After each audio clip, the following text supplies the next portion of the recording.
안녕하세요. 저는 노드픽처스란 영화사 대표 최선종이라고 합니다. 오늘 제가 여러분들한테 말씀드리고 싶은 거는 이제 글로컬 시대의 영상 콘텐츠 현상과 그 전망에 관해서입니다. 요즘 한국 콘텐츠에 대해서 굉장히 많은 관심이 있죠.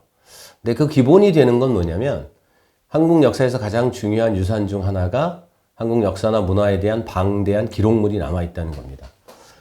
우리가 알고 있는 삼국사기 삼국유사, 또 고려사, 고대사를 비롯해서 조선왕조 500년의 역사를 온전히 기록한 조선왕조실록, 그 다음에 승정원 일기 등이 있죠.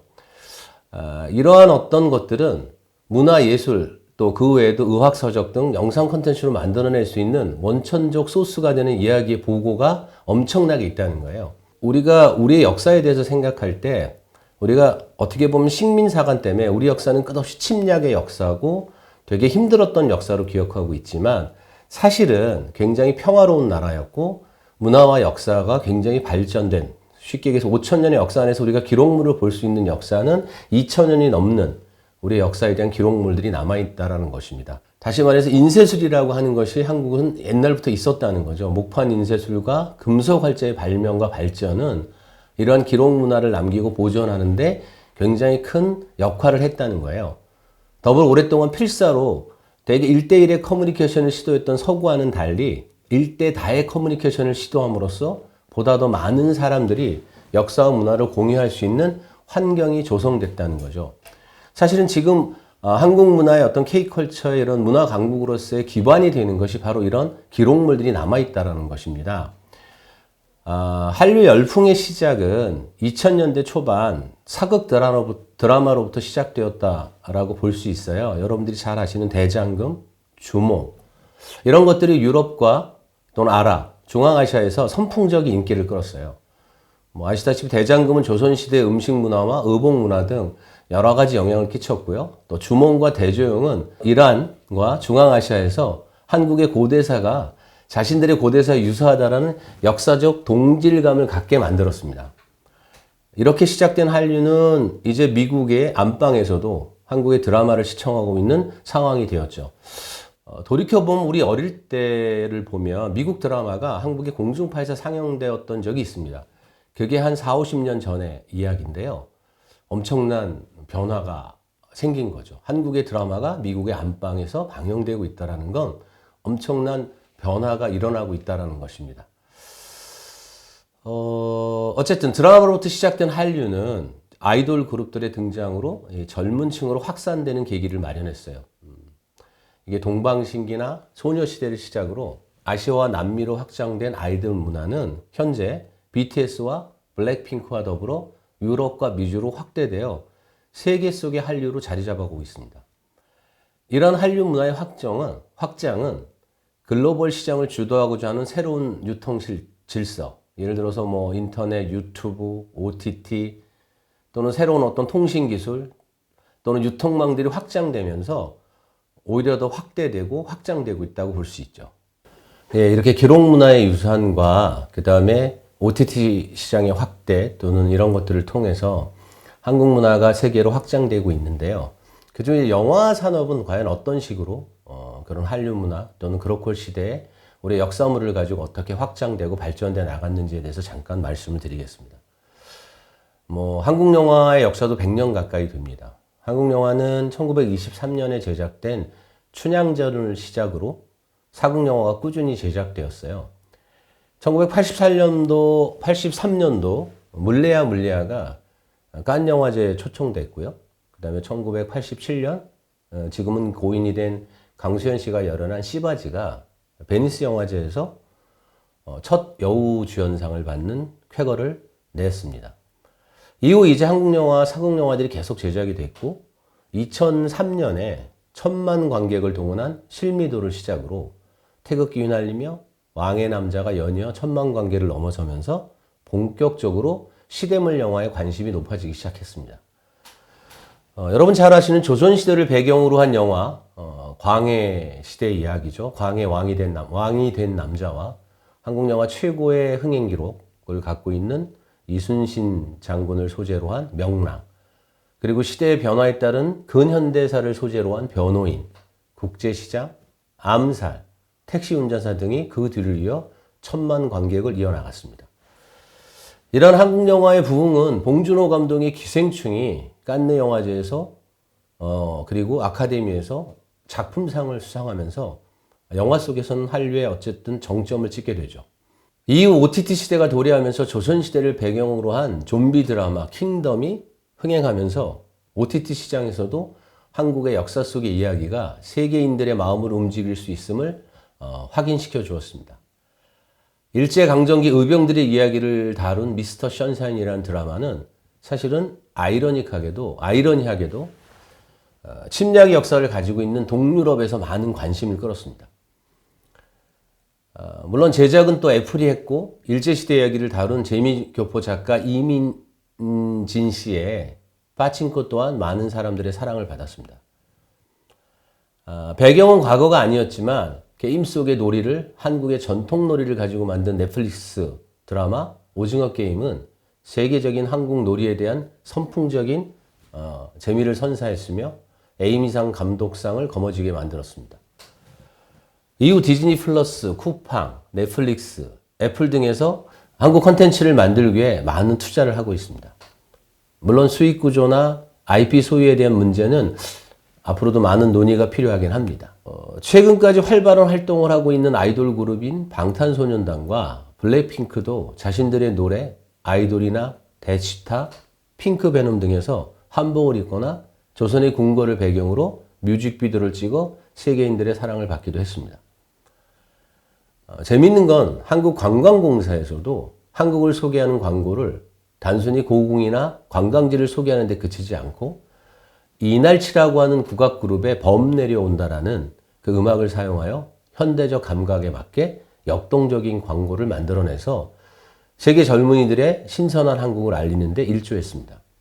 이러한 한류 문화의 세계적 확대를 보여주는 영상 콘텐츠는 단순히 그 내용이나 그 캐릭터의 재미로 사람들의 영향을 주는 것뿐만 아니라 그 영상 속에 담겨진 문화까지도 향유하고 좋아하게 됨으로써 문화적, 경제적 가치 창출의 효과를 낳는다는 것입니다. 문화는 경제적 논리로 대체될 수 없다라는 말이 있습니다. 이는 물건 하나를 파는 것보다 그 나라의 문화를 전파하고 향유하게 하는 것이 더 큰 미래적 가치를 창출할 수 있다는 것입니다. 예를 들어 90년대 여러분 잘 아는 홍콩 영화들이 있었습니다. 그 홍콩 영화에서 젊은 배우들이 타는 차가 BMW였습니다. 그것이 알게 모르게 우리 젊은이들에게 BMW는 젊은이들이 타는 차라는 인식을 갖게 만들었죠. 또 다른 예를 하나 들어드린다면 사실은 미국 자동차에서는 GM이 한때 굉장히 힘들었었습니다. 도요타에 밀려서 거의 파산 직전까지 갔을 때 미국에서는 트랜스포머라는 영화를 만들었습니다. 거기에 나오는 차가 다 GM이에요. 그러니까 사람들의 인식 안에서는 GM은 굉장히 튼튼한 차, 지구를 지키는 차라는 인식을 심어줬고 다시 GM이 일어서는 계기를 만들었습니다. 이렇듯 한편의 영화 속에 등장하는 많은 물건이나 장소, 그것들은 그것을 향유하고 보고 있는 관객들에게 그 물건들을 구매하고 싶거나 그 장소를 가고 싶어하는 심리적 부가가치를 창출하고 더 나아가 실제적인 부가가치도 창출할 수 있습니다. 이러한 문화적 가치 창출의 가장 기본이 되는 것은 그 나라의 역사적 기록물입니다. 이는 각 나라의 고유한 역사나 문화를 컨텐츠로 만들면 그 나라에 대한 기본적인 인식을 변화시켜서 긍정적인 효과를 창출할 수 있습니다. 예를 들어서 하나 더 예를 들어드린다면 푸치니의 나비 부인이 유럽인들에게는 일본에 대한 인식을 긍정적으로 변화시켰습니다. 이러한 긍정적 인식의 변화는 사람들로 하여금 그 나라의 역사와 문화에 대한 관심을 갖게 만들고 이러한 관심을 바탕으로 해서 현대물까지도 그 관심이 확장되는 효과를 낳습니다. 글로컬 시대의 미래적 전망을 위해서는 두 가지 관점에서의 컨텐츠 만들기에 대한 고민을 해야 한다고 생각합니다. 하나는 한국 문화의 5,000년 역사 속에서 기록으로 남아있는 사실들을 최대한 정밀하고 사실적으로 고증하려고 하는 노력들이 필요합니다. 그러한 노력들 속에 있는 그 자산들을 가지고 컨텐츠를 만들므로 해서 서구인들에게 그동안 경험하지 못한 새로운 문화적 경험을 하게 하는 것에 대한 노력이 필요하다는 것입니다. 사실은 서구인들이 갖고 있는 그들이 갖고 있는 문화적인 어떤 자산이라는 것은 그리스 로마 신화나 성경이나 뭐 길가메시 신화 뭐 이런 것들입니다. 그들은 그것을 끝없이 확대 재생산합니다. 미국은 사실은 200년의 역사 속에서 그닥 남아있는 기록물들이 별로 없기 때문에 사실은 우주로 가거나 아니면 디즈니가 중심으로 한 만화 영화, 애니메이션, 마블 만화에서 어떤 것들을 가져와서 그것을 계속 확대 재생산하고 있습니다. 다른 하나는 과거의 문화적 유산을 현대적으로 어떻게 재해석하여 세계인들이 공감할 수 있는 컨텐츠로 발전시킬 수 있을까 하는 지속적인 노력입니다. 이는 한국 문화의 독창성이 세계적인 독창성이 될 수 있다는 믿음 안에서 우리 문화의식의 근저에 깔려있는 예를 들어 홍익인간의 사상이나 상생, 공생, 또 공동체의식 또는 희생, 측은지심 같은 그런 것들을 현대물에 어떻게 녹여낼 것인가에 대한 고민이 있어야 한다는 것입니다. 예를 들어 오징어 게임이 그렇게 세계인들의 관심을 줄 수 있었던 건 그들의 개인주의와 우리의 개인주의가 다르기 때문이거든요. 그들의 개인주의는 자기만을 생각하고 자기 이득을 생각하지만 우리의 개인주의는 우리가 희생하고 남을 어떻게 해서 살리고 하는 것들에 대한 상생의 마음들이 있기 때문에 그것들이 세계인들의 마음을 움직였다고 생각을 합니다. 문화는 소비되고 끝나는 것이 아니라 지속적으로 경험하고 향유하게 됨으로써 그 영향력이 다른 어떤 것보다 오래 간다고 생각합니다. 이는 단순히 말로만 회자되는 공허한 울림이 되어서는 안 된다고 생각합니다. 컨텐츠 종사자들의 역사 속에서의 새로운 이야기 찾기에 대한 끊임없는 노력은 기본적인 거지만 이것을 뒷받침할 수 있는 학계나 정부기관 등의 지속적인 지원과 노력이 있어야지만 K컬처나 K문화가 앞으로 더 발전할 수 있다고 생각합니다. 영상 컨텐츠를 제작하는 사람들이 무엇을 만들려고 하면 그 근간이 되는 어떤 역사학자들의 어떤 컨텐츠의 발굴의 기본이 되는 그런 자료들을 발간해내고 그것을 번역해내고 그것을 이야기로 만들고 책으로 발간해내는 노력과 더불어 사실은 정부의 전폭적인 지원이 필요합니다. 사실 우리 과거에 있는 많은 역사들을 이야기하고자 할 때 이것은 그냥 단순히 순간적으로 또는 유행적으로 어떤 축제를 하나 해서 끝내는 것이 아니라 정부의 지속적인 지속을 통해서 그것이 지속적으로 문화행위로서 또는 문화 콘텐츠 개발의 노력들이 계속돼야 한다는 것입니다.